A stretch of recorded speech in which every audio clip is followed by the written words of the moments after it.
அமைச்சர் பெரியசாமி தொடர்புடைய இடங்கள்ல ரைட் நிறைய ஆவணங்கள் டிஜிட்டல் ஆவணங்கள் எல்லாம் பறிமுதல் செஞ்சிருக்கிறாங்க அதிகாரிகள்னு ஒரு பக்கம் செய்தி வர திரு செந்தில்குமார் எம்எல்ஏ ஹாஸ்டல் அங்கேயும் போகும்போது அத்துமீறினாங்க இடி அத்துமீறியது என்று இடி மீதும் வழக்கு பதிவு செய்திருக்கிறது தமிழ்நாடு போலீஸ்.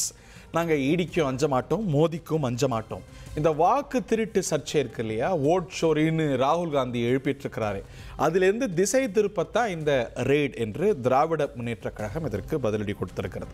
இந்த மாதிரியான சோதனைகள் தொடர இடி வெர்சஸ் திமுக அரசு என்று நிற்கிறதா விவாதிக்கலாம். நிகழ்ச்சியில் நம்முடைய இணையக்கூடிய விருந்தினர்களை வரவேற்போம். முன்னாள் சட்டமன்ற உறுப்பினர் திரு தமிமுன் அன்சாரி அவர்களை வரவேற்கின்றோம். மனிதநேய ஜனநாயக கட்சியுடைய தலைவர் மற்றும் அரங்கத்தில் திரு நாராயணன் திருப்பதி பாஜகவுடைய மூத்த தலைவர், திரு சேலம் மணிகண்டன் மற்றும் திரு சூர்யா வெற்றி கொண்டான். என்ன புது சட்டை, தங்க வாட்ச், அடுத்து உங்க வீட்டுக்கு ரெய்டு வரப்போகுது பாருங்க. ஐயோ மோதிரம் வேறையா? ஏதோ ஒன்று கொடுத்துட்டா போயிடுவாங்க. என்ன திமுக மாதிரி நினைச்சிட்டு இருக்காரு, எது கொடுத்தாலும் போயிடுவாங்க. சூர்யா திமுக மாதிரி நினைச்சிட்டு இருக்காங்க. தங்கம் தான், பத்திரமா தங்கம் தானே வாட்சு, அது அவங்க தான் செக் பண்ணி சொல்லணும். அந்த அதிகாரமும் அவங்கள்ட்டே இருக்கு. ஒரு ஏஜென்சி தன்னுடைய வேலையை செய்யுது. நீங்க டெம்ப்ளேட்டா இடி கொஞ்சம் மாட்டோம், மோடி கொஞ்சம் மாட்டோம்னு எல்லாரும் எடுக்குமா சொல்றது? ஒன்றும் பிரச்சனை இல்லை சார். அவங்களும் நமக்கும் வந்து சகஜமாக போயிடுச்சு. ஏன்னா அவங்க வர்றதும் எப்பப்பெல்லாம் டைம் பாஸ் பண்ணுறதுனா தமிழ்நாடை செலக்ட் பண்ணுறதும் இப்படியே வந்து சுற்றிட்டு திரும்பி ஒரு 2 அதிகாரியை இங்கேயே விட்டுட்டு திரும்பி போயிடுறதும், ரைடுக்கு வராங்க, 2 அதிகாரியை விட்டுட்டு திரும்பி ஊருக்கு போகிறாங்க. அதுவும் தெரியறதில்ல, இதுவும் புரியறதில்ல. போனதுக்கப்புறம் பேச்சுவார்த்தை நடத்தி முடிச்சுக்கலாமான்னு கேட்குற கம்பெனியும் இங்கே நிறைய பேச்சுவார்த்தை நடக்குதா? அப்படியே இங்கே ஒரு 10 அதிகாரி ஊராக தெருவா சுற்றுறான். அப்படின்னா ஈடியோட லட்சணம் என்னன்னு நீங்கள் பார்க்கணும். நீங்க நடத்துறீங்களா பேச்சுவார்த்தை? கேளுங்க வரேன். இங்கே ஏதாவது இருந்தால் தானே நடத்துறதுக்கு. யாரை நம்பி நடத்துறதுனா சொல்லுங்க, நடத்திடுவோம். உங்களை அப்படியாவது ஒரு வழி வந்துடுவோம். யார்கிட்ட பேசுறது? Single point of contact. அவங்களே தெருவா வந்து ரைடு விட்டுட்டு ஏன் ரைடு விட்றாங்கங்கிற செய்தியும் தெரியல. ஏதோ ஒரு பேரை வச்சுக்கிட்டு மணல்னு சொல்லிட்டு நேராக உள்ளே வந்தது. 4000 கோடின்னு தமிழ்நாடு நாரிச்சு. அதுக்கு அப்போ பிஜேபிக்கு எங்களுக்கு ஒரு பெரிய கான்ட்ரவர்சி நடந்திருக்கும். அடுத்து 1000 கோடி டாஸ்மார்க்குன்னு திரும்பி அதையும் அட்டப்படத்தில் காணான்னு நிறைய நாளாக தேடிக்கிட்டு இருக்கோம். எதுக்கு வருது, ஏன் சுற்றுது, டைம் பாஸ் பண்ணிட்டு ஊருக்கு போகிற மாதிரி போயிடுது. இப்போ இந்த கேஸில் என்ன கண்டுபிடிச்சிது? இது வரைக்கும் யார் வீட்டுக்கெல்லாம் போயிருக்கீங்க, என்ன டீட்டெயில் நாங்களே கேட்டுடலான்னு இருக்கோம். கூப்பிட்டு வச்சு இப்போ ஏதாவது எழுத்தியா பார்த்துருக்கியா, பேப்பர் ஏதாவது இருக்கா, 12 வருஷம் கழிச்சு இப்போ வந்திருக்கிய சொல்லியிருந்தால் கொரியர்லேயே அனுப்பியிருப்போமே. அந்த அளவுக்கு ரொம்ப க்ளோஸாக போயிடுச்சு ஈடிக்கு நமக்கும். அதனால் இது ஒன்றும் பெரிய விஷயமா நாங்கள் கருதலை. இருக்க மாட்டீங்களா? அதனால தான் சொன்னோம் ஈடிங்கிறதே எடுபடி டிபார்ட்மெண்ட்டுன்னு. டிபார்ட்மெண்ட்டே அப்படி ஆயிடுச்சு. அவங்க என்ன நினைக்கிறாங்களோ உடனே இங்கே ஆப்ரேட் ஆகிடும். இப்போ எங்கள் மேடம் சொன்ன மாதிரி அங்கே பீகாரில் நடந்த ஓட்டு இஷ்யூ அது கொந்தளிப்பு என்னங்க சம்பந்தம் சார்? தமிழ்நாடு தான் சார் அதை கண்டுபிடிச்சி அது ரொம்ப பீக்கில் கொண்டு போகிறதே நாங்கள். பீகார்ல எஸ்ஐஆர் நீங்கள் தான் கண்டுபிடிச்சிங்க. அடுத்து இங்கே எஸ்ஐஆர் ராகுல் காந்தி பேசிட்டு இருக்காரு. அடுத்து எஸ்ஐஆர்னு வர்றது யாரு? இந்த விழிப்புணர்வை தமிழ் இந்தியா ஃபுல்லாக கொண்டு சேர்க்கறது யாரு? நாங்கள் தான் கொண்டு சேர்க்குறோம். ராகுல் காந்தி இல்லையா?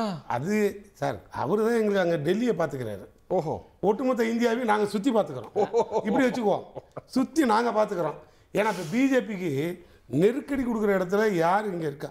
விழிப்புணர்வோடு சமூக நீதி பேசுறது, சமத்துவத்தை பற்றி பேசுறது, இல்லை மத சார்பற்ற இந்தியாவை நோக்கி வழிநடத்தணும்னு சொல்கிறது தமிழ்நாடு முதலமைச்சருக்கு மட்டும்தான். அப்படியே இந்த ஒட்டுமொத்த டெல்லியும் பயப்படுற மாதிரி. சரி, இன்னொரு கொஸ்டின் உங்கள்கிட்ட கேட்கணும். ஏன்டியா? அண்ணன் வந்ததுனால நான் உங்கள்கிட்டே கேட்கணும். ஐயோ, போன தாட்டி இதை மாதிரி ஒரு ரைடு வந்தது. ஆகாஷ் ஆகாஷ் ஆகாஷ் ஏகப்பட்டு வந்திருக்கே. அது போன முறை வந்து இப்படி சுற்றிட்டு எல்லாம் பண்ணிட்டு நெருங்கிட்டோம், தலைமை குடும்பத்தையே நெருங்கிட்டோம் நாங்கள். அப்புறம் கடைசியாக பார்த்தா எதையாவது பண்ணிட்டு போங்கப்பா, அட்ரஸ் இல்லைன்னா சொல்லு, நானே சொல்கிறேன், இந்த பக்கத்து வீட்டு தான் போய் பார்த்துட்டு போகிறதுனா போங்கப்பான்னு நாங்களே கிண்டலாக பேசணும். ஆனால் அதுக்கு நிறைய தலைவர்கள், நிறைய பிஜேபியிலேருந்து மற்ற தலைவர்கள் எல்லாம் உடனே நிதி ஆயோக் கூட்டத்தில் இதுவரைக்கும் கலந்து கொள்ளாத ஒரு முதலமைச்சர் போய் கலந்து கொண்டார். இப்பயும் சொல்லுவாங்க கலந்து கொண்டார். கலந்து கொண்டு விட்டு மோடியை எங்கே சந்தித்து விட்டார், கை குலுக்கினார். இங்கே ஈடி ரைடு. அடுத்த நிதி ஆயோக் கூட்டத்தில் கலந்து கொள்ளாத முதலமைச்சர் கலந்து கொண்டார். மோடியை கை குலுக்கி விட்டார். அப்போ என்ன மோடி அப்படி ஆயிட்டாரா? எப்படி ஆயிட்டாரா? ஈடியை விட்டு தான் கூப்பிட்டு வர்றாரா கை குலுக்கிறதுக்கு? இல்லை எப்படி எப்படி எடுத்துக்கிறது? இப்போ மோடி இடி டிபார்ட்மெண்ட்டை எப்படி வச்சுருக்காரு? அண்ணன்ட்டே கேளுங்க. இல்லை இது எப்படி நடக்குது? இந்த பரவலான செய்தி ஓடல்னு மட்டும் ஒரு ஊடகவியலாளராக நீங்கள் சொல்லுங்கள். நிதி ஆயோக்குள்ளே போய் இவர் கலந்துக்கிட்டதுக்கும் இங்கே முதல் நாள் ரைடு விட்டதுக்கும் முடிச்சு போட்டு பேசியே முடிச்சிட்டாரு. ஏன் போனார்? சரி, அப்படி தான் போனார், முடிஞ்சிருச்சு. இப்போ ஏன் திரும்பி வந்தீங்க? நான் அதாவது சொல்லுங்கள். இப்போ என்ன இந்த ஓட்டு பிரச்சனைக்காக திரும்பி வந்துட்டீங்களா? திருப்பியும் கூப்பிட்ற ஆளோ? இப்போ ஓட்டு பிரச்சனைக்கு வந்துட்டீங்களா? கூப்பிடுறீங்களா? சொல்லுங்கள். அது நேரடியாகவே கூப்பிடுங்க. இப்போ என்ன ஆகிட போகுது? நாங்கள் தான் காயின் வெளியிட்டுக்க உங்களை கூப்பிட்றோம்ல. யார் வேணான்னா அது அரசியல் நாகரிகம். உங்களை நாங்கள் அந்தளவுக்கு எதிர்த்து ரீதியாக மதிக்கிறோமோ அந்த ரீதியாக மதிக்கிறோம். அதை விட்டுட்டு நீங்கள் தேவையில்லாமல் இப்போ உள்ளே வந்து 12 வருஷத்துக்கு அப்புறம் இடி டிபார்ட்மெண்ட்னு உள்ளே வந்து அத்துமீறி உள்ளே போய் ஏன்னா எடப்பாடி கவர்மெண்ட்டா இல்லை ஜெயலலிதா கவர்மெண்ட்டா? நீங்கள் அசம்பிளி விட்றோம் இல்லை எங்கே வேணாலும் உள்ளே போங்க கண்டுக்காமல் போகிறதுக்கு. இங்கே அங்கித் திவாரின்னு ஒருத்தனையே எங்கள் போலீஸ் உட்கார வச்சு உங்கள் இடி டிபார்ட்மெண்ட் ஆஃபீஸர் இப்பயும் வழக்கு போட்டிருக்கிறீங்களா? இங்கே உங்கள் அங்கித் திவாரிங்கிற ஒரு இடி ஆஃபீஸரே உட்கார வச்சு அன்றாயிரம் நினைக்கிற அளவுக்கு புழிஞ்சு எடுத்தால் ஊருக்கு வார்த்தைகளில் கவனம், பதங்களில் கவனம். சார் நான் திரும்பி சொல்கிறேன், வேர்த்து ஊற்றுனதுன்னு சொல்கிறேன் வச்சுக்கோங்க. நீங்கள் வேர்த்து ஊற்றுனதுன்னு வச்சுக்கோங்க. உங்கள் திருவிளையாடல் தமிழ்நாட்டில் எடுப்படாது. இப்போ என்னாச்சு? அப்படியே அசம்பிளிக்கு போகிற மாதிரி நேராக போய் எம்எல்ஏ ஹாஸ்டல் விட்ற பூந்து உங்கள் ரகலையை காட்டினீங்க. எஃப்ஐஆர் போட்டு தூக்கி உட்கார வைக்கிற மாதிரி எஃப்ஐஆர் போட்டாச்சு. இப்போ என்ன நடக்குது? எதை திசை திருப்பறதுக்கு இந்த வேலை? எதை திசை திருப்பறதுக்கு வேலைன்னு கேட்குறாரு. எஸ்ஐஆர், வாக்கு திருட்டு, இதெல்லாம் திசை திருப்பறதுக்காக வந்திருக்கிறீங்க. இடி ரைடு போகக்கூடாதா? சோதனை பண்ணக்கூடாதா? எனக்கு புரியல. இடிக்கு அந்த அதிகாரம் இருக்குதா இல்லையா? இல்லை முதல்ல நான் வந்து இடியினுடைய ஸ்போக்ஸ் பர்சன்லாம் இல்லை. ஃபர்ஸ்ட் ஆஃப் ஆல் நான் வந்து பாரதிய ஜனதா கட்சியினுடைய ஒரு முக்கியமாக நீங்கள் சொன்னது மாதிரி நான் வந்து பல்வேறு பொறுப்புகளில் இருக்கிறவன். அதனால் நான் இடிக்கு வந்து இவர் சொல்கிற மாதிரி ஏன் போலீஸ்லாம் இல்லை. போலீஸு எல்லாருடைய போலீஸ் தான். இவர் எங்கள் போலீஸு அப்படின்றாரு, அவங்க ஈடுன்றாரு. அந்த மாதிரிலாம் எதுவும் இல்லை. ஆனால் அமலாக்கத்துறைக்கு அதிகாரம் இருக்கிறதா இல்லையா என்றால் இருக்கிறது. வாங்கியிருக்குல்ல சார்? அதெல்லாம் அப்போ போலீஸ் வந்து குட்டையை வாங்கலையா? நான் கேட்குறேன், எத்தனை லாக்அப் மரணங்கள், எவ்வளவு பிரச்சனைகள், ப்ரெடிகேட் அஃபென்ஸ் இருக்குதா இல்லையான்றது தான் விஷயம். ப்ரெடிகேட் அஃபென்ஸ் இதில் இருக்குது. இடிக்கு அதுக்கு அதிகாரம் இருக்கா? இருக்குது. ஆதி காலத்து கேஸ் சார், எவ்வளோ வேணா இருக்கட்டும். இப்போ தான் அது ரீஓப்பன் ஆகிருக்குது. அவர் 12 வருஷம்னு சொன்னார். ஏன் 12 வருஷம் ஆகிடுச்சு? அதான விஷயம். 12 வருஷம் நீங்கள் வந்து எடுத்துட்டு உங்கள் திமுக ஆட்சி வந்த பிறகு ஐ திங்க் நீங்கள் நீதியரசர் ஆனந்த வெங்கடேஷ் அவர்களுடைய தீர்ப்பெல்லாம் படிச்சிருப்பீங்கன்னு நினைக்கிறேன். ஐ பெரியசாமி அவர்களுடைய வழக்கில் அதே மாதிரி, அதாவது அந்த டிஸ்சார்ஜ் சூட்டில், அதே மாதிரி திரு தங்கம் தென்னரசு அவர்கள் விவகாரத்தில், பொன்முடி அவர்களுடைய வழக்கில், அதே மாதிரி கேகேஎஸ்ஆர் ராமச்சந்திரன் வழக்கில், செந்தில் பாலாஜி வழக்கில் சமீபத்தில் சுப்ரீம் கோர்ட்டுன்னு இப்படி தொடர்ந்து திராவிட முன்னேற்ற ஏன் 12 வருஷம் அவர் சொல்லிட்டு கடந்து போயிட்டார் நண்பர் சூர்யா. ஏன்னா அவர் பாவம், அவர் எதுவும் செய்யலை. ஏன்னா அவர் அமைச்சர் பதவி கொடுக்கல. அவர் நல்லவர்ன்றதுனால கொடுக்கல என்னன்னு தெரில. அது என்ன பண்ண முடியும்? நம்ம திமுக அந்த மாதிரி இருக்குது. ஆனால் யார் நல்லா ஊழல் செய்வாங்களோ அவங்களுக்கு மந்திரி பதவி கொடுத்துட்றாங்க, அவங்க மாட்டிக்கிறாங்க. இப்போ பாருங்கள், நிறைய பிரச்சனை இருக்குது. இங்கேயே சில நல்ல மந்திரிகள் இருக்காங்க, அவங்களும் மாட்டுவாங்க, மாட்ட போகிறாங்க. இருக்கிறாங்க மாட்டுவாங்க. ஆமாம் மாட்டுவாங்க. ஏன்னா அவங்க வேலையை அவங்க செய்யறது இல்லை. அதனால் அவங்க வேலையை அவங்க செய்யறது இல்லை. ஈடு இல்லை, அவங்க வேலையை அவங்க செய்யறது இல்லை, மாட்டுவாங்க. நான் உங்களுக்கு சொல்கிறேங்க. இப்போ இந்த விவகாரத்தை பொறுத்தவரையில் மிக தெளிவாக சொத்து குவிப்பு வழக்கு. திரு ஆனந்த வெங்கடேஷ் அவர்கள் மிக மிக மிக தெளிவான ஒரு ஜட்ஜ்மெண்ட்டை கொடுத்துருக்கிறாரு. இன்னொரு வழக்கில் போய் ஒரு ஸ்டே வாங்கியிருக்கிறார். அதனால் அது அப்படியே இருக்குது. இல்லைன்னா இந்த சோதனை எப்பயோ நடந்திருக்கும். அப்போது இது வந்து செய்யலாமா கூடாதுன்னா ஈடிக்கு அதிகாரம் இருக்கிறது. இதில் என்ன பிரச்சனை உங்களுக்கு? ஈடி சோதனை என்பது எதனால்? ஒரு ப்ரெடிகேட் அஃபென்ஸ் இருக்குன்றதுனால சோதனை பண்ணுறாங்க. ஏன் உங்களுக்கு தான் ஒன்றும் பிரச்சனை இல்லை. பிஜேபி கூட்டணி கட்சியெல்லாம் இருக்குதா? இருந்தால் இப்போ பிஜேபி கூட்டணி கட்சி இருந்தால் டிவிஎஸ் யார்கிட்ட இருக்குது? இவங்க போலீஸ் கிட்ட தானே இருக்கு. டிவிஎஸ்சி வந்து பிஜேபி இருக்கா இல்லையா சார்? டிவிஎஸ்சி இருக்கா இல்லையா? ஏன் அவங்க போக வேண்டியது தானே? ப்ரெடிகேட் அஃபென்ஸ் இருந்தாங்க, நாங்கள் ஒன்றும் தடுக்கலையே. நீங்கள் பிரச்சனை புரிஞ்சுங்க. இவங்க போலீஸ்ன்னு சொல்கிறாங்கல்ல, நான் சொல்கிறேன் ஆமாம் அவங்க போலீஸ் தான். அதனால் அவங்க போலீஸை வச்சு இவங்க 2006 2011 வரைக்கும் செஞ்ச ஊழலை அதன் பிறகு 10 வருஷம் வழக்கை வந்து தள்ளி போட்டுக்கிட்டே வந்து அதன் பிறகு 2021 நான் சொன்ன இத்தனை வழக்குகளையும் திரு KKSR ராமச்சந்திரன், தங்கம் தென்னரசு அவர்கள், அதே மாதிரி இவர் பொன்முடி, இப்போ ஐ பெரியசாமி, இது போன்ற பல வழக்குகளில் ஹரி இவங்க என்ன பண்ணுறாங்க, 21க்கு வந்த பிறகு அவர்கள் ப்ராசிக்யூஷன் தரப்பு, அரசு தரப்பு விட்டு இது கேஸ் வந்து ஒண்ணுமே இல்லைன்னு க்ளோஸ் பண்றாங்க. அது அதிமுக செய்யும் ஆட்சிக்கு வந்தது வழமையா எனக்கு அதிமுக ஆட்சியில் வந்து அவங்க செஞ்சிருந்தாங்கன்னா டிவிஎஸ்சி மூலமா நீங்க போங்க, யார் உங்களை வேணான்னு சொன்னது? ஏன் நீங்க செய்யல? அப்போ அதிமுக ஒன்றும் செய்யலன்னு தானே அர்த்தமாகுது. நீங்க செய்யலன்னு சொன்னா அதிமுக ஊழலற்ற கட்சின்னு அர்த்தமாகுதா இல்லையா? அதான் நம்ம கேள்வி. அதை சொல்லுங்க, ஏன் பண்ணல சொல்றீங்கல்ல ஊழல்? நீங்க எத்தனை லிஸ்டா கொண்டு போய் கொடுத்தீங்களே கவர்னர்கிட்ட அதிமுக ஆட்சி நடக்கும்போது, என்ன ஆச்சு? விஷயம் தான். இப்போ இல்ல ஒரு நான் முடிச்சிடுறேங்க. இப்போ இந்த 21 இவங்க ஆட்சிக்கு வந்த பிறகு இவங்க என்ன செய்யறாங்க, இந்த வழக்கு எல்லாத்தையுமே ப்ராசிக்யூஷன் தரப்பை வச்சு சரி செஞ்சு காலி பண்ணிடுறாங்க. சில ஜட்ஜஸ் டிரான்ஸ்ஃபர் ஆகிறாங்க. அந்த அதை வந்து நான் சொல்ல, அப்புறமா கண்டெம்ட் ஆஃப் கோர்ட் வந்திருப்போம்.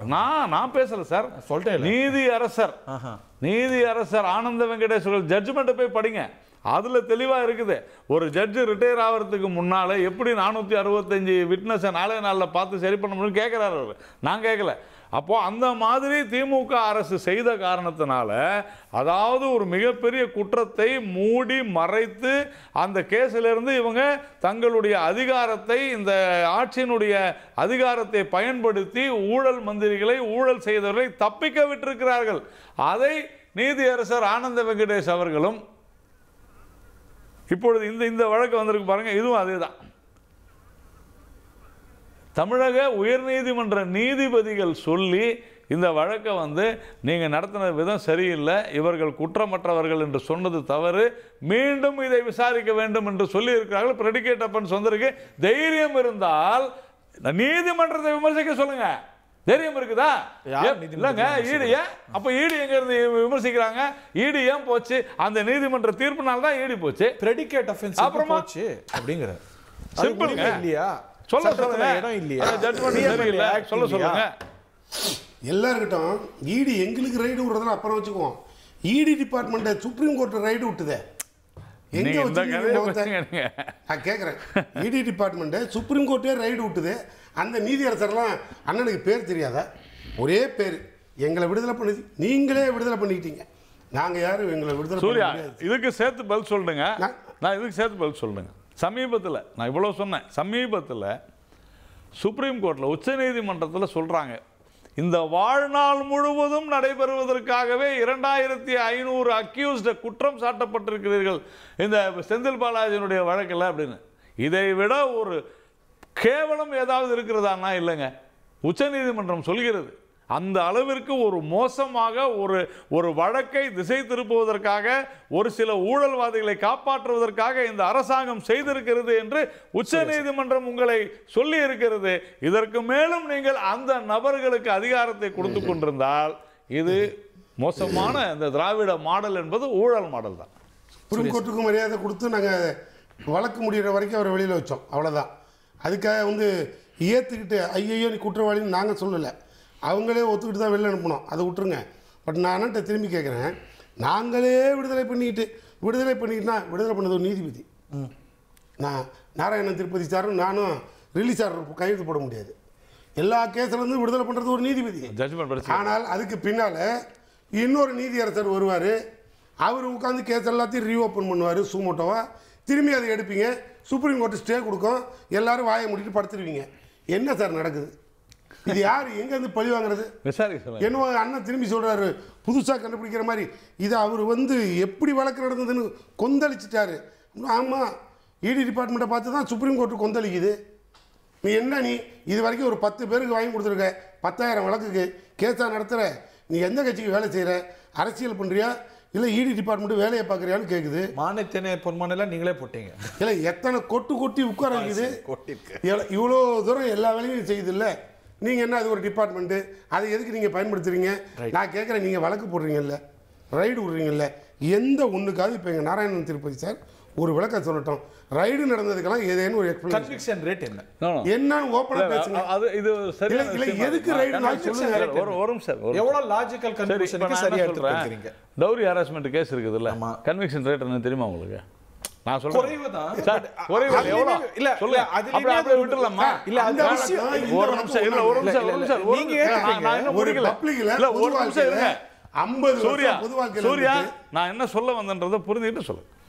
அப்போது ஒரு வழக்கில் கன்விக்ஷன் இல்லைன்னு சொல்கிறதுனாலேயே அந்த சட்டம் இருக்கக்கூடாது, அந்த ஏஜென்சி போயிடணும், அந்த வழக்கே போடக்கூடாதுன்னு சொன்னால் என்ன நியாயம்? இப்போ டவுரி ஹராஸ்மெண்ட் கேஸ் எடுத்தீங்க, அந்த வழக்க சொன்னீங்க, அதுலயும் மிஸ்யூஸ் நிறைய இருக்கு, எவ்வளவு சமூக பார்வை இருக்குல்ல சார்? நான் தான் சொல்றேன், அது போல தான் இங்கேயும் இப்போ காவல்துறையில கூட தான் பல்வேறு தவறுகள் நடக்குது சார். இப்போ நம்ம பார்க்கல எத்தனை தவறுகள் எக்ஸெப்ஷனா இருக்கா நாம இருக்காங்க. எக்ஸெப்ஷன் தான். நீங்க ஈடி வந்து தவறு பண்ணிச்சு யாரும் சொல்ல, அவங்களுடைய அந்த அவர்களுடைய அந்த ஃபார்மாலிட்டிஸ் சொல்லுங்க. இன்னைக்கு வந்து பொதுமக்கள் பார்வையில ஈடி ஒரு கிரெடிபிள் ஏஜென்சியா பார்க்கப்படுதா?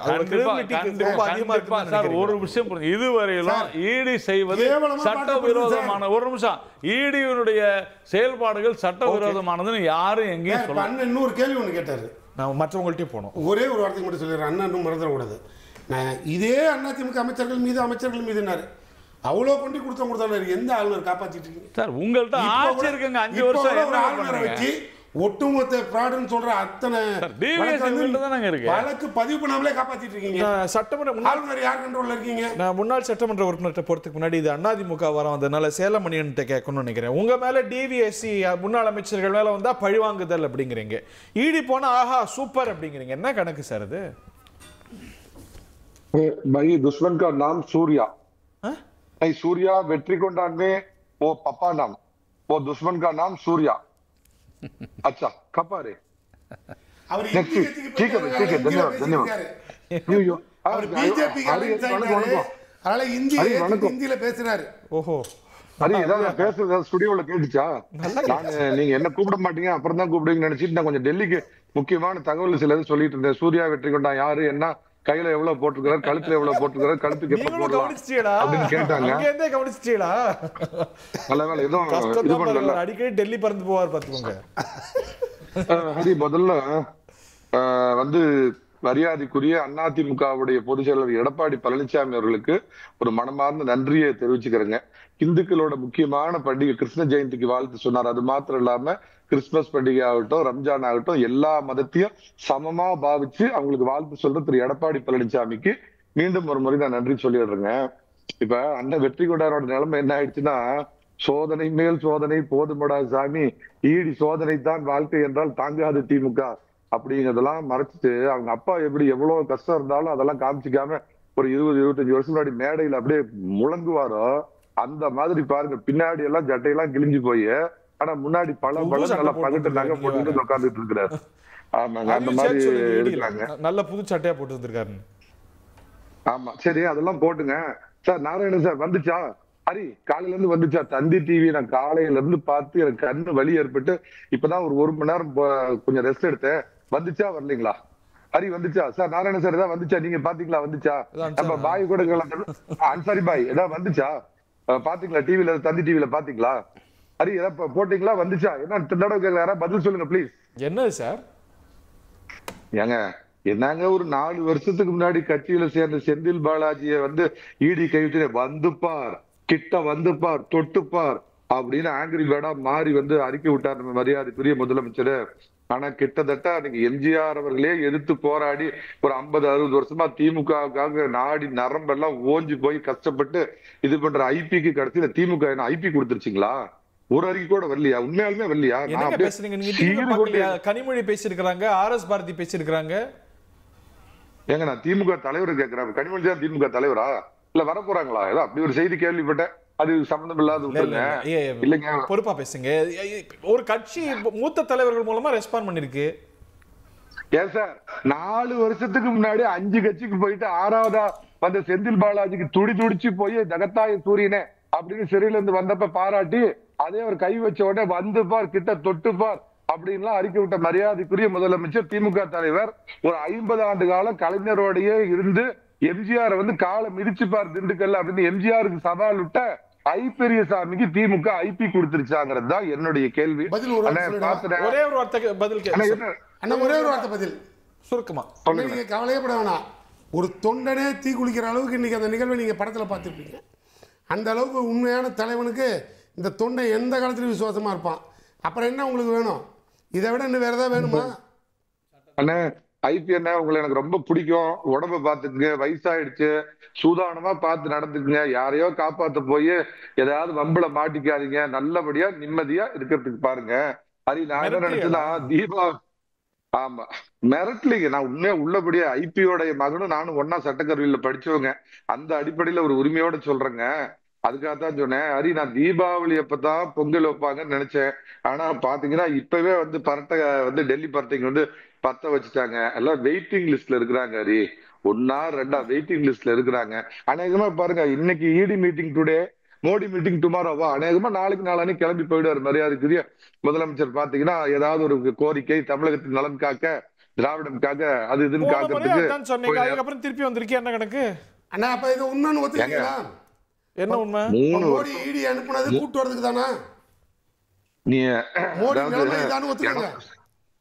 எடப்பாடி பழனிசாமி ஏகே பாட்டிசவர் வச்சு மிரட்டி கூட்டிட்டு போனாங்க. ரெண்டு பக்கமும் கத்தி வச்சு டெல்லி கூட்டிட்டு போனாங்க அப்படின்லாம் சொன்னீங்களா? நிதியை பத்தி பேசலாம் வாங்க ஸ்டாலின், வாங்க ஸ்டாலின் அவரை கூப்பிட்டப்ப 3 வருஷமா கம்பு சுத்திட்டு மத்த முதலமைச்சர்கள்லாம் போவாதீங்க போவாதீங்கன்னு லெட்டர் போட்டுட்டு நிதிக்கு பிரச்சனை வந்த உடனே நிதி ஆயோக் கூட்டத்துக்கும் போயிட்டு அதோட வந்திருந்தா பரவாயில்ல. அதுக்கப்புறம் தமிழக நலன் காக்க அப்படின்னு ஒரு மனுவை கொடுத்துட்டு மோடி கையை போய் பிடிச்சு, மோடி எனக்கு வழி தாங்க முடியல, விடுங்கிற அளவுக்கு போய் பிடிச்சிட்டு இருந்தீங்களா? அதனாலதான் கேட்டேன் ED meeting today, Modi meeting டுமாரோவா அப்படின்னு. அதுக்காகத்தான் கேட்டேங்க. எதிர்கட்சி முதலமைச்சர்கள்லாம் போனாங்களே இதுக்கு தானா? நிதி ஆயோக் கூட்டம் இதுக்கு தான் போறதா? இவருதாங்க திராவிட நாயகர். அதாவது மம்தா பானர்ஜி சூர்யா என்ன தேவகவுடாவோடைய மோடியோட கௌரவம் கீழே போயிடுச்சு, இல்ல இவரோடைய கீழே போயிடுச்சு, குஜராலோடைய போயிடுச்சு, இல்ல பிபி சிங்கோடைய போயிடுச்சு. இன்னைக்கு உலகமே திரும்பி பார்க்கிற அளவுக்கு இந்தியாவை பெருமைப்பட வச்சிருக்கிற மோடியை பார்த்து நாங்க பெருமைப்படுறோம். உண்மையான இந்தியர்கள் பெருமைப்படுறோம். உங்களுக்கு தான் உங்களுக்கு சுதந்திர நாளே ஆகாது. நான் சொல்லவே இல்லைண்ணே. இப்ப நீங்க தான் சொன்னீங்க ஓகேனா இடி நாளைக்கு மோடி மீட்டிங்க. நீங்க ஒருவேளை மோடியை மீட் பண்றதுக்கு இடி தான் அழைப்பு வருதான்னு நான் கேட்டேன். ஓகே, உங்கள்கிட்ட நான் மீண்டும் வரேன். முன்னாள் சட்டமன்ற உறுப்பினர் திரு தமிமுன் அன்சாரி, உங்களுடைய முதற்கட்ட பார்வை நான் ரெண்டா பிரிக்கணும்னு நினைக்கிறேன். ஒரு பகுதியை இப்ப முடிச்சுக்கோங்க, இடைவேளைக்கு அப்புறம் மீண்டும் உங்கள்கிட்ட விரிவாகணும்னு நினைக்கிறேன். உங்களுடைய ஃபர்ஸ்ட் கமெண்ட்ஸ் மிஸ்டர் அன்சாரி. முதலில் திமுக அரசுக்கு என்னுடைய பாராட்டுகளை தெரிவித்துக் கொள்ள கடமைப்பட்டிருக்கின்றேன்.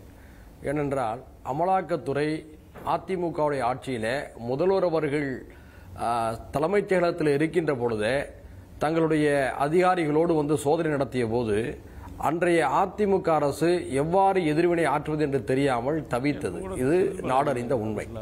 இந்த நிலையில இன்றைய தினம் சட்டமன்ற விடுதிக்குள் ஐ பெரியசாமி அவர்களுடைய அறைக்குள் சென்று அதிகாரிகள் சோதனை நடத்திய நேரத்தில் சபாநாயகருடைய கட்டுப்பாட்டில் இருக்கக்கூடிய ஒரு சட்டமன்ற விடுதிக்குள் அத்துமீறி நுழைவது என்ன நியாயம் என்று கேட்டு இன்று திமுக அரசு அமலாக்கத்துறை அதிகாரிகள் மீது வழக்கு பதிவு செய்திருக்கிறது. இந்த துணிச்சல் முதலிலே பாராட்டத்தக்கது. அடுத்து அமலாக்கத்துறை குற்றங்களுக்கும் குற்றச்சாட்டுகளுக்கும் அப்பாற்பட்டதா என்ற ஒரு கேள்வி எழுகின்ற பொழுது அமலாக்கத்துறை என்பது குற்றம் சாட்டப்பட்டவர்களெல்லாம் கண்டுபிடிக்கக்கூடிய, தண்டனை பெற்று தரக்கூடிய ஒரு உச்சபட்ச மரியாதைக்குரிய ஒரு துறையாக இதுவரை போற்றப்பட்டு வந்தது. ஆனால் சமீப வருடங்களாக அது ஒன்றிய அரசுடைய ஒரு கைப்பாவையாக மாறி இருக்கிறதோ என்ற ஐயம் எழுகிறது. அதைத்தான் நான் சொல்லவில்லை, நீதிமன்றம், உச்ச நீதிமன்றமே பல கட்டங்களிலே சுட்டி காட்டியிருக்கிறது. நான் ஆதாரப்பூர்வமாக சொல்ல முடியும். நீதிபதி, உச்ச நீதிமன்றத்துடைய நீதிபதி கவாய் அவர்கள் சமீபத்தில் அமலாக்கத்துறையை பற்றி சொல்கின்ற வார்த்தைகள் கூர்ந்து கவனிக்கப்படக்கூடியவை. அவர் சொல்றாரு பாருங்க, தனிப்பட்ட சிலர் மீது உள்ள புகாருக்காக ஒட்டுமொத்த டாஸ்மாக் நிறுவனத்தை நீங்கள் எப்படி குற்றவாளியாக்க முடியும் என்று டாஸ்மாக் தொடர்பான வழக்கிலே சொன்னவர் அமலாக்கத்துறையை பற்றி சொல்கிறார். கூட்டாட்சி தத்துவத்தின் கட்டமைப்புகளை முற்றிலும் மீறி செயல்படுவதாக அவர் குற்றம் சுமத்துகிறார். அது மட்டுமல்ல, கூடுதலாக அவர் சொல்கின்ற ஒரு வார்த்தை மிக முக்கியமானது. அதாவது அமலாக்கத்துறை அனைத்து அதிகார வரம்புகளையும் மீறி செயல்படுகிறீர்கள். அமலாக்கத்துறை கண்டித்த நீதிபதி கவாய் அவர்கள் இப்படி சொல்லிவிட்டு மீண்டும் மீண்டும் அமலாக்கத்துறையுடைய வரம்பு மீறலை தான் அவர் கண்டிக்கிறார். இவையெல்லாம் உச்ச நீதிமன்ற நீதிபதி தெரிவித்த கருத்து. ஒன்று. கடைசியாக இன்னொன்று சொல்லி இரண்டாவது பகுதிக்கு நான் மீதி பேச விரும்புகின்றேன். அதாவது கடந்த மார்ச் மாதம் 18ஆம் தேதி நாடாளுமன்றத்தில் அமலாக்கத்துறையுடைய வழக்குகள் சம்பந்தப்பட்ட கேள்விக்கு ஒன்றிய அரசு பதில் சொன்னது. கடந்த 2015 ஏப்ரல் 1ஆம் தேதியிலிருந்து பிப்ரவரி மாதம் 2025 28ஆம் தேதி வரை ஏறதால அந்த 10 ஆண்டுகளில் நாடு முழுக்க MP MLAக்கள் மீதான மொத்த வழக்குகளை அமலாக்கத்துறை 193 என்ற அளவிலே பதிவு செய்திருக்கிறது. இதுல இந்த 10 ஆண்டுகளில் 2 வழக்குகளில் மட்டும்தான் தண்டனை பெற்றுக் கொடுத்திருப்பதாக ஒன்றிய அரசு நாடாளுமன்றத்தை தெரிவித்திருக்கிறது. ஏறத்தாழ 1.3% அளவில் தான் அவர்களால் தண்டனையை பெற்றுக் கொடுக்க முடிந்திருக்கிறது. அவர்கள் கொடுத்த வழக்கு எவ்வளவோ செக்ஷன்ஸ் இருக்கு, அதுக்காக இதெல்லாம் விட்டுற முடியுமான்னு நாராயணன் கேட்டார். இல்ல, நான் என்ன சொல்றேன்னா, நான் நாடாளுமன்றத்தில் ஒன்றிய அரசு தெரிவித்த பதிலை சுட்டிக்காட்டுகின்றேன். இதுல நாடாளுமன்றத்தில் அமலாக்கத்துறையின் மூலமாக பதிவு செய்யப்பட்ட வழக்குகளிலே அமலாக்கத்துறையின் மூலமாக ஒன்றிய அரசுடைய துணையோடு வாதாடி 2 வழக்குகளில் மட்டும்தான் வெற்றி பெற முடிந்திருக்கிறது. இந்த நிலையில் தான் அமலாக்கத்துடைய செயல்பாடுகள் இருக்கிறது. அமலாக்கத்துடைய செயல்பாடுகள் கூடாதா, நடவடிக்கை எடுக்கக்கூடாதா என்ற வாதத்துக்கு நான் வரவில்லை. தப்பு செய்தவர்கள் யாராக இருந்தாலும் தண்டிக்கப்பட வேண்டும். ஆனால் எதிர்க்கட்சிகளை மட்டுமே 98% அளவிற்கு வழக்குகளை புனைந்து காப்பாற்றக்கூடிய வேலையை அமலாக்கத்துறை ஏன் முன்வந்து செய்ய வேண்டும் என்பதா எங்களுடைய கேள்வி. ஓகே, திரு தமிமுன் அன்சாரி, as promised நான் உங்கள்கிட்ட இந்த தொடங்கணும்னு நினைக்கிறேன். மடியில கனம் இல்லைன்னா வழியில எதுக்கு பயம், ஏன் ரெசிஸ்ட் பண்ணணும்?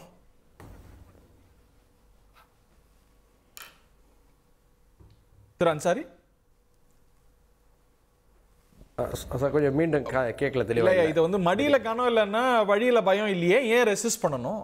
வாங்க பாருங்க போங்கன்னு சொல்ல வேண்டியதானே?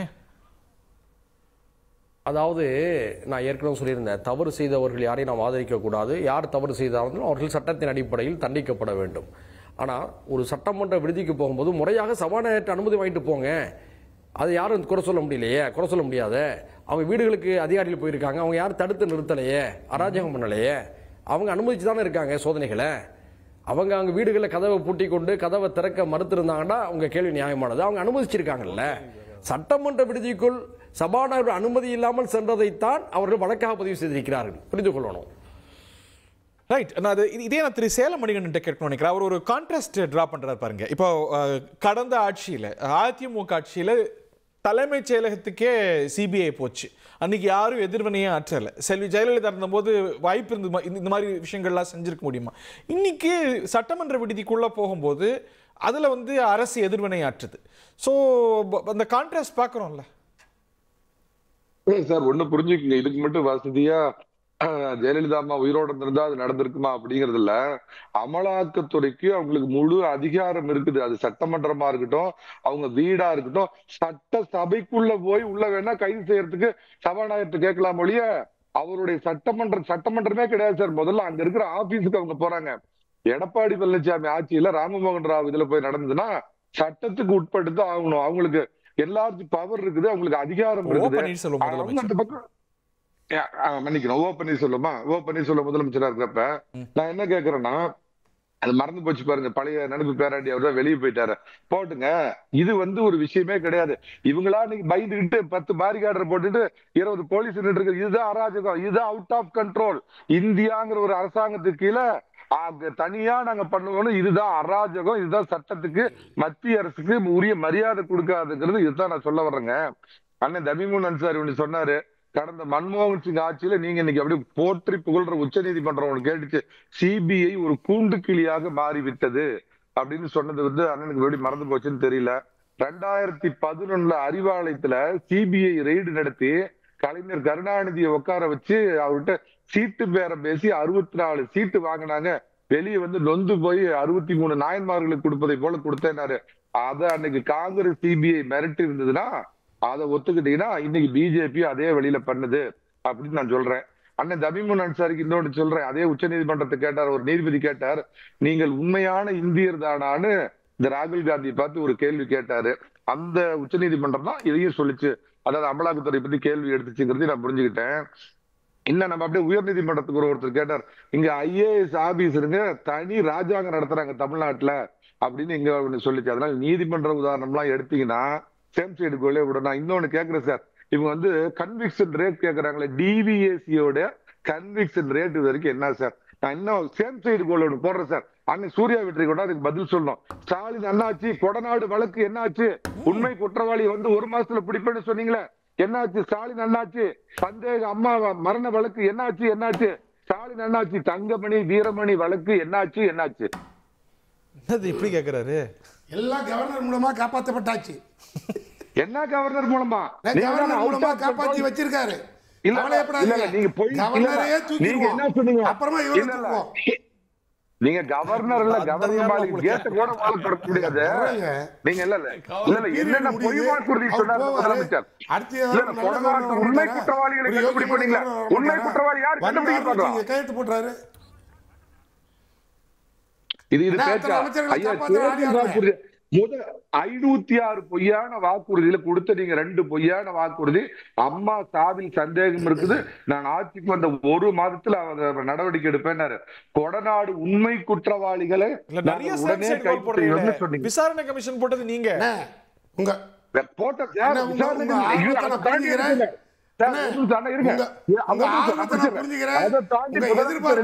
முதலமைச்சர் நிறைவேற்றுவார் கண்டிப்பா. உண்மை குற்றவாளிகள் எல்லாம் உண்மை குற்றவாளிகள் அதுல கைது செய்யப்பட்டாங்க எடப்பாடி பழனிசாமி ஆட்சியிலேயே. நீங்க ஒருத்தர் மனசுல வச்சுக்கிட்டு அவரு மேல நீங்க வந்து தேவையில்லாத சந்தேக சாயத்தை அடிக்கிறது நீங்க பண்ணீங்க. ஒரு முன்னாள் அமைச்சர் மேல குற்றச்சாட்டு, அவங்க ஊழல் குற்றச்சாட்டு, அவங்க டிவிஎஸ் பாஞ்சு பதுக்கி இது நீங்க நடவடிக்கை எடுத்துக்கலாம்ல. அதனால பொய் குற்றச்சாட்டு வாய்ப்பு வந்து பேசிட்டு போனீங்க. ஒரு அமைச்சர் மேல, ஒரு அதிமுக அமைச்சர் மேல முடிஞ்ச நடவடிக்கை எடுக்க. நான் 8 மாசம் 8 அமாவாசை இருக்குது இந்த அமாவாசை ஆட்சி போறதுக்கு முடிஞ்சா எடுக்க பார்க்கலாம். அப்படி சேலஞ்ச் பண்ணிட்டாரு சார். நான் அதில் ஒன்றும் பின்வாங்கவே இல்லை. எங்கள் அண்ணனோட ஆசை நிறைவேற்றணும்னு நான் சொல்லிட்டேன். நான் இப்போ 4 வருஷம் கழிச்சா ஏன் சார் நீங்கள் கவலைப்படுறீங்க? அதாவது கரெக்டாக போயிட்டே இருக்கு. சொன்ன மாதிரி ஒன்று ஒன்றா வந்துட்டு தானே இருக்கேன்.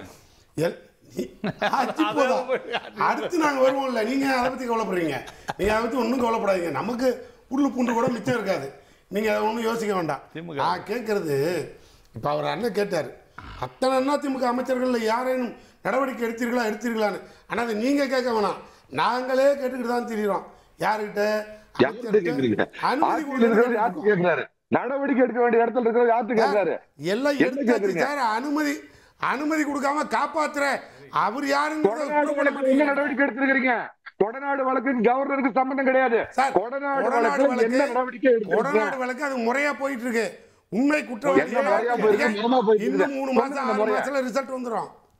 நீங்க கவலையப்படாதீங்க. எதிர்பார்த்த அக்யூஸ் உள்ள வந்துருவார்.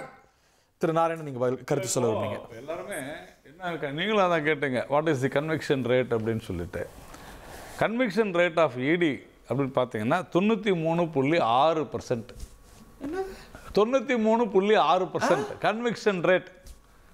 என்ன சொல்றீங்க? நான் சொல்றேன் ஏன் அவ்வளோ நீங்க டென்ஷன் ஆகுறீங்க? 2004 2014 வரையிலும் தமிழ்மொழி அன்சாரி கேட்டதனால சொல்கிறேன். அவர் சொன்னது சரிதான். யார் தவறு செய்தாலும் தண்டிக்கப்பட வேண்டும் என்பதில் மாற்று கருத்து இல்லை. அவர் சொன்னதை நான் வரவேற்கிறேன்.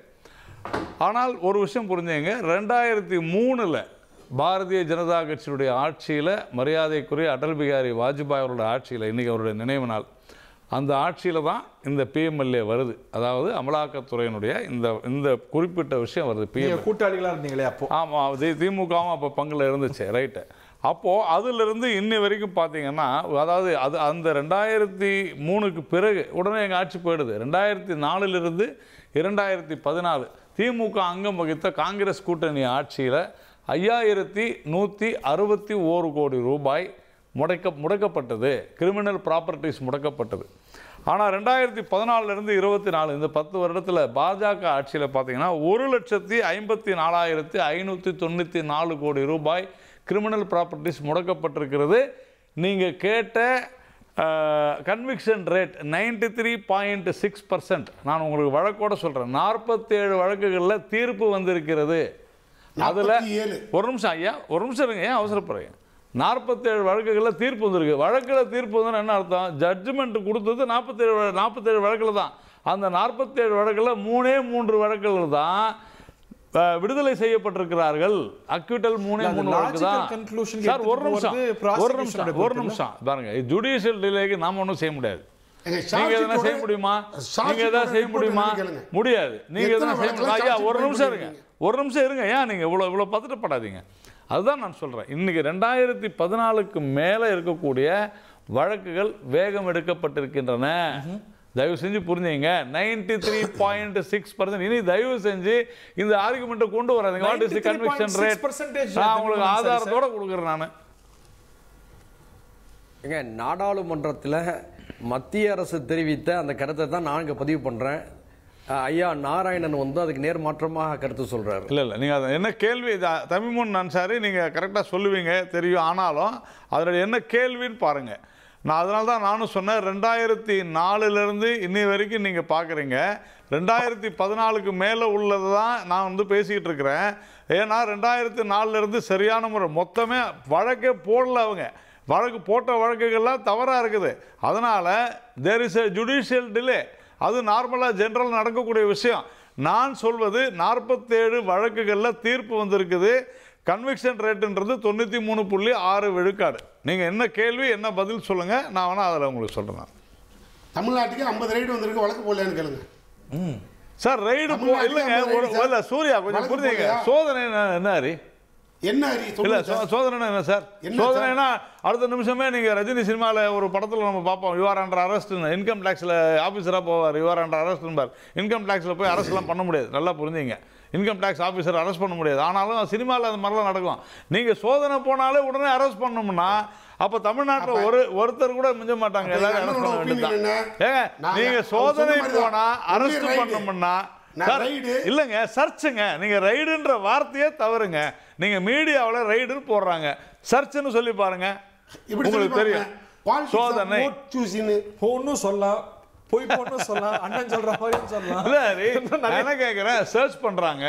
உங்களுக்கு அதுல எதனா பிரச்சனை, நீங்க தான் ஒண்ணுமே தவறு செய்யல என்று சொல்றீங்களே.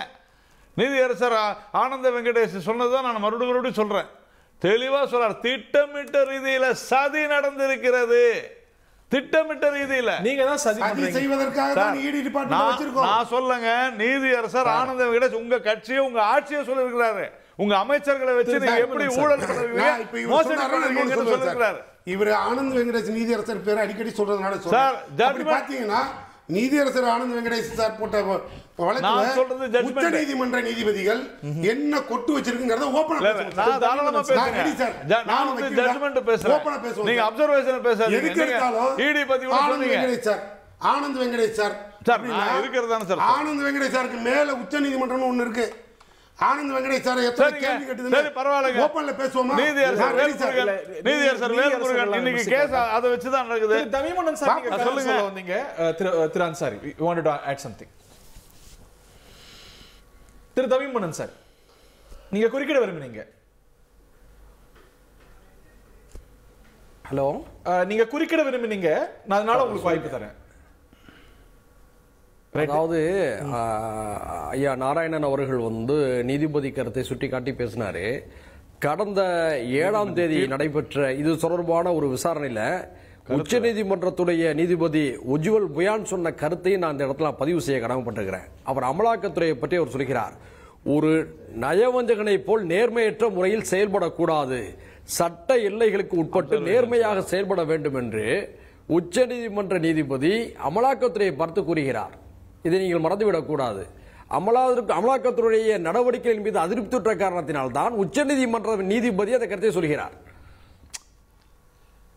அதுக்கு பதில் வாங்குவோம். பாருங்க, அப்சர்வேஷன் வேற, ஜட்ஜ்மெண்ட். நான் ஜட்ஜ்மெண்ட்ஸ் பத்தி பேசிட்டு இருக்கிறேன், நீங்க அப்சர்வேஷன்ஸ் பத்தி பேசிட்டு இருக்கீங்க. இதுதான் விஷயமே. ஒரு உச்ச நீதிமன்ற சார் விவாதங்களுக்கு இரண்டு கருத்துக்களையும் நான் முன்வைக்கிறேன். மக்கள் தீர்ப்பு சொல்றாங்க. I have to take a break. ஒரு நீதிமன்றத்துல ஹரி இடைவெளிக்கு அலட்சியமா போய்டும். இடி மோடி கன்விக்ஷன் ரேட்னு சொல்றீங்களே, மணியண்ணன் கேட்டாரு டிவிஎஸ்சியோட கன்விக்ஷன் ரேட் என்ன? நீங்க அந்த கன்விக்ஷன் ரேட் அப்புறம் வச்சுக்குவோம். நாங்க இன்னும் டிவிஎஸ்சி வந்து இதே வேலையை பார்க்குது அப்படிங்கிற மாதிரி இப்போ சொன்னார். எங்கள் அண்ணன் வேற படாருன்னு நெஞ்சுவலி வர்ற மாதிரி சொல்லிட்டாரு. என்ன சொல்றாரு? 93%. அதான் கேட்டேன், எத்தனை ஷார்ட் ஷீட் போட்டிருக்குன்னு அண்ணன் கணக்கு சொல்லிட்டீங்கன்னா அப்புறம் ஜட்ஜ்மெண்ட் எடுத்து பேசுவோம். இது என்ன ரைடு? வர்றதும் போகிறதும் விளையாட்டுத்தனமாக அப்படி வந்துட்டு திரும்பி கொடுக்கறத வாங்கிட்டு ஊருக்கு போகிற மாதிரிலாம் இருக்கக்கூடாது. கொடுக்கறத வாங்கிட்டா அதாங்க. அதாவது இல்லை சார், குடிப்பாங்க, பிடிச்சதை திருப்பி கொடுத்துட்டு வாங்கிட்டு ஊருக்கு போயிடுறாங்க. அப்படியெல்லாம் இருக்கக்கூடாது. அப்படி தான் விளையாட்டுத்தனமாக இருக்குது. அரசியலுக்காக இதை பயன்படுத்துறதுங்கிறது எவ்வளோ பெரிய நாகரிகம். ஒரு அட்டானமஸ் பாடி, சிபிஐ அட்டானமஸ் பாடி, எலெக்ஷன் கமிஷன் அட்டானமஸ் பாடி, இது எல்லாம் அட்டானமஸ் பாடி. ஆனால் உச்சநீதிமன்றம் இது மூணையுமே ஒட்டுமொத்தமாக கேள்வி கேட்டு அரசியலுக்கு பயன்படுற மாதிரி நீ பயன்படுறீங்கன்னா நீ என்ன அர்த்தம்? நீ அட்டானமஸ் பாடியா அல்லது டெட் பாடியா அப்படின்னு கேட்குற அளவுக்கு வந்துருச்சு. அதான் நீதிமன்றம் கேட்கல, நீங்க கேட்குறீங்க சார். மக்கள் பப்ளிக் கேட்குது சார். பப்ளிக் கேட்கு அப்படி வந்துருச்சு சார் சுச்சுவேஷனு. இப்போ எங்கள் அண்ணன் சொன்னார் 93%. நான் அதெல்லாம் விட்டுருங்கண்ணே, நீங்கள் அந்த அளவுக்கே போக வேண்டாம். எவ்வளோ சார்ஜிட்டு, என்ன ரைடு, தமிழ்நாட்டுக்கே 50 முறை வந்துருச்சு. என்ன பண்ணுனீங்க? இப்போ என்ன கூட சொல்கிறார், தமிழ்நாட்டுக்குன்னு ஒரு டிவிஎஸ்சி, அது வந்து தமிழ்நாட்டுக்கு என்ன நாங்கள் என்ன அப்படியே அதிமுக அங்கே எங்கன்னு ரைடாக விட்டுக்கிட்டு இருக்கோம் இல்லையா? ஒன்று புரியுங்க, புகாருக்கு ஏற்றது மாதிரி அது ரைடு போட்டோம். ஆனால் ஏன் தமிழ்நாடு கவர்மெண்ட்டில் வேலை செய்கிற அதிகாரிகள் வீட்டில் கூட தான் ரைடு போகுது. உடனே அப்போ நாங்கள் தான் விட்டு பிடிச்சிட்டு வர சொன்னோம்னு சொல்லுவீங்களா? இது எப்படி சொல்லுவீங்க? நானால் இடி வந்து அரசியல்வாதி மேல மட்டும் தான் போதா? இடி வந்து எதிர்க்கட்சி தொழிலதிபர்கள் மேல போலையா? எதிர்க்கட்சி மேல மட்டும் தான். நீங்க அங்க தான் வரணும். எவ்வளவு சரி, டிவிஎஸ்சி எவ்வளவு ஆளுங்கட்சி பிரமுகர்கள் மேல போயிருக்கு சார்? நீங்க ஒண்ணே புரிஞ்சுக்கணும். எந்த ஆளுங்கட்சி மேல டிவிஎஸ்சி போகுதுன்னு சொல்றீங்க? நான் திரும்பி கேட்கிறேன், எவ்வளவு புகார்கள் வந்திருக்குங்கிறது தான் கணக்கு. நாங்க அவ்வளவு புகார்கள் கொடுத்தோமே, என்ன நடவடிக்கை? இவர் கேட்கிறார், முன்னாள் அமைச்சர்கள் ஒருத்தரை பிடிக்க முடியாது, காப்பாற்றுறது கவர்னர் சார்.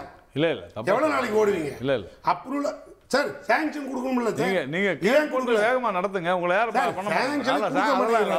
எப்படி வரும்? இன்னைக்கு வரைக்கும் அங்க மசோதா பெண்டிங். அதெல்லாம் கொடுத்துருக்காங்க. இன்னைக்கு வரைக்கும் அங்க பெண்டிங் சார். நீங்க அண்ணா மனசாட்சியோட சொல்லுவோம். நான் சொல்றேன், நீங்க பெருமைக்கு சொல்றீங்க, யார் தவறு செய்தாலும் தண்டிக்கப்பட வேணும்னு சொல்றீங்க. நியாயமா பப்ளிக்ல உட்காந்து பேசுறோம். ஏன் அத்தனை அமைச்சர்கள் மேல அவ்வளோ அலைஞ்சு இவ்வளோ முதலமைச்சர் கொண்டு கொடுத்தாரு, ஏன் கவர்னர் கொடுக்கல அப்படின்னு பேச முடிஞ்சுதா? ஒரே ஒரு வார்த்தை, இன்னைக்கு அதே கவர்னர் நீங்க தமிழ்நாடு அரசு மேல அவ்வளோ பெரிய குற்றச்சாட்டு நீங்க வைக்கிற, நீங்க இந்த ரிப்போர்ட் இங்க பெண்களுக்கு பாதுகாப்பு இல்லை, இங்க கொலை நடக்குது, கொள்ளை நடக்குது, இவ்வளவும் பேசுற கவர்னர் இந்த ரிப்போர்ட்டை யாருக்கிட்ட சொல்லணும்? ஒன்று ஜனாதிபதி கொடுங்க, ஹோம் டிபார்ட்மெண்ட்டுக்கு அனுப்புங்க. ஒரு அரசியல்வாதி மாதிரி பொதுக்கூட்டம் போட்டு பப்ளிக்ல பேசுற அதிகாரத்தை கவர்னருக்கு யார் கொடுத்தது? ஓகே, உங்களை நான் இது யார் இறுதி வரேன். அப்ப கவர்னர் வந்து பாஜகவோட பவர் ஏஜெண்டா? அதை தாண்டி உங்களை காப்பாத்துறாரு அதிமுக முன்னாள் அமைச்சர்கள் எல்லாம் காப்பாத்துறது கவர்னர் தாங்கிற திரு சேலமணிகண்டன் ரொம்ப சுருக்கமா இறுதி கருத்து ஒண்ணு சொல்லிடுறேங்க. மரியாதைக்குரிய சென்னாரெட்டி அவர்கள் கவர்னரா இருந்தப்ப அப்ப இருந்து ஜெயலலிதா அம்மாவுக்கும் அவருக்கும் ஏற்பட்ட சண்டையில அவரு தினமும் இதை விட மோசமா சட்டம் ஒழுங்கு கெட்டு போச்சு, சந்தி சிரிக்குது அப்படிங்கிற இடத்துக்குலாம் விமர்சனம் பண்ணாரு. அப்ப அது சரிங்களா? அதாவது உண்மையான அக்கறையோட அவர் RN ரவி அவர்கள் கேட்கிறாரு, கேள்வி கேட்கிறாரு. நாராயண திருப்பதி சொன்னதை நான் என்ன புரிஞ்சுக்கிறேன்னா, ரெக்கவரி ரேட் அப்படிங்கிறது கடந்த 10 ஆண்டுகள்ல 11 ஆண்டுகள்ல பாஜக வந்ததுக்கு அப்புறம் இந்த கொள்ளையடிச்சு வெளிநாட்டுக்கு ஓடினானே அவங்ககிட்ட இருந்து நிறைய இதை ரெக்கவரி பண்ணிருக்கிறாங்க. அப்படிங்கிறதுலயும் இந்த அரசாங்கம் நல்லா இருக்குதுங்க, அதுல எந்த தவறுமே கிடையாது. நான் ஒரே ஒரு வார்த்தையில முடிச்சிடுறேங்க. திமுக தலைவருக்கு என்ன பிரச்சனைனா, சிபிஐ கண்டால் பயம், ஐடிஐ கண்டால் பயம், இடிஐ கண்டால் பயம், மோடியை கண்டால் பயம், அமித்ஷா தாடியை கண்டால் பயம், சிங்கம் ரவியை கண்டால் பயம், எதிர்கட்சி எம்எல்ஏக்களை கண்டால் பயம், பிஎம்எல்ஏவை கண்டால் பயம், சொந்த கட்சியினரை கண்டாலும் பயம். நாட்டுக்கு மோடி சாமி, வீட்டுக்கு பழனிசாமி. அண்ணா மோடி எடப்பாடியும் பார்த்தா பயம் இல்ல, இதான் சொல்லிட்டுனே. எங்களுக்கு என்ன பயம்? மடியில கனம் இல்ல, வழியில பயம் இல்ல. நீங்க தானே கம்பு சுத்துறீங்க. எங்களுக்கு பயம் இல்லன்னு சொன்னேன். மோடியை பார்த்து பயம் இல்லை, எடப்பாடியை பார்த்து பயம் இல்லை. ஓகே, இந்த மூணு நாள் ரெண்டு பேரை பார்த்தே பயம் இல்லைம்போது மோடிக்கு எடுபடியா இருக்கிற ஈடியை பார்த்து நாம தான் பயப்படுறோம். Okay right. திரு தமிமுன் அன்சாரி இறுதி கருத்து. எங்களுக்கு பயம் இல்லை. Thank you. மீண்டும் எடப்பாடிக்கு தான் பயம் வரும். திரு தமிமுன் அன்சாரி இறுதி கருத்து. அதாவது அண்ணன் சேலன் மணிகண்டன் வந்து கமல் நடித்த தெனாலி படம் பார்த்துட்டு வந்திருக்கான்னு நினைக்கிறேன். அவருடைய டயலாக் எல்லாம் இப்போ அப்படி தான் இருந்தது. ரொம்ப வேடிக்கையாக இருக்கு. அவர் கமல் ரசிகர் போல, பரவாயில்ல இருக்கட்டும். அதாவது திமுக ஏதோ இந்த ரைடை கண்டு பயந்தது போன்று அவரெல்லாம் பேசுறாங்க. மிக துணிச்சலோடு திமுக சட்டப்பூர்வமாக இதை எதிர்கொள்ளும் என்று தெரிவித்திருக்கிறது. ஐபிரியசாமி அவர்களின் மீது நடத்தப்பட்ட அந்த ரெய்டு என்பது ஒரே திமுகவுடைய கூடாரம் ஏதோ பதறி போயிருப்பது போன்று அவங்க கற்பனையில் பேசிக்கிட்டு இருக்காங்க. மிக தைரியமாக அதை எதிர்கொள்ளும் என்று அறிவித்திருக்கக்கூடிய அந்த துணிச்சலே பாராட்டத்தக்கது. அடுத்து ஊழல் புகார்களை பற்றி சொல்றாங்க. இப்போ அதிமுக முன்னாள் அமைச்சர்கள் மீதெல்லாம் வழக்கு பதிவு செய்யப்பட்டு நீதிமன்ற நடவடிக்கைக்கு அனுமதி கேட்டு கவர்னருக்கு அனுப்பப்பட்ட கோப்புகள் பாதுகாப்பாக இருக்கிறது. கவர்னர் அது மீது நடவடிக்கை எடுக்க வேண்டும் என்பதை நாம் இந்த இடத்துல வலியுறுத்தி கேட்டுக்கொள்கிறோம். அதே மாதிரியாக நான் கடைசியா சொல்லக்கூடிய ஒரு விஷயம் என்னன்னா, எதிர்க்கட்சிகளை மிரட்டுவதற்காகவும் அரசியல் பழிவாங்கும் போக்குகளில் ஈடுபடுவதற்காகவும் வருமான வரித்துறை தொடர்ந்து ஈடுபடுவதாக குற்றச்சாட்டில் வருகிறது. இன்றைய சூழ்நிலையில் நடந்திருக்கக்கூடிய அந்த சோதனையும் அதை உறுதிப்படுத்துவதாக நான் கருதுகின்றேன்.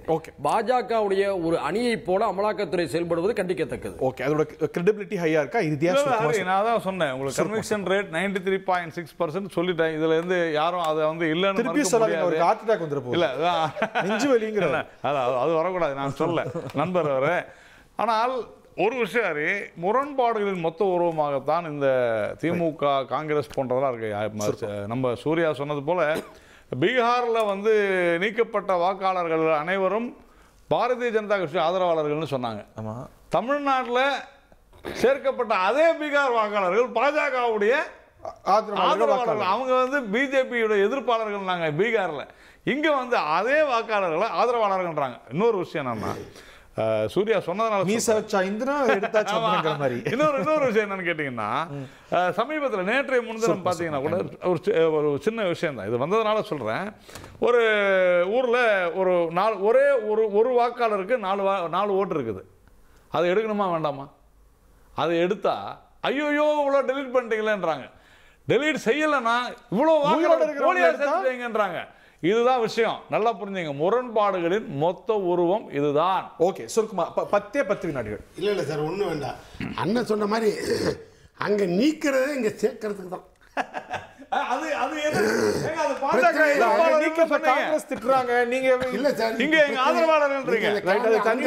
நீங்க அங்க மட்டும் பார்க்காதீங்க, அங்க இருக்கிற ஒட்டுமொத்தமா நீக்கிறதே சமீபத்தில் இங்க கொண்டு வந்து இம்போர்ட் பண்ணி சேர்த்து ஓட்டை சேர்த்து எஸ்ஐஆர்ல சேர்க்கிறது. நன்றி வணக்கம்.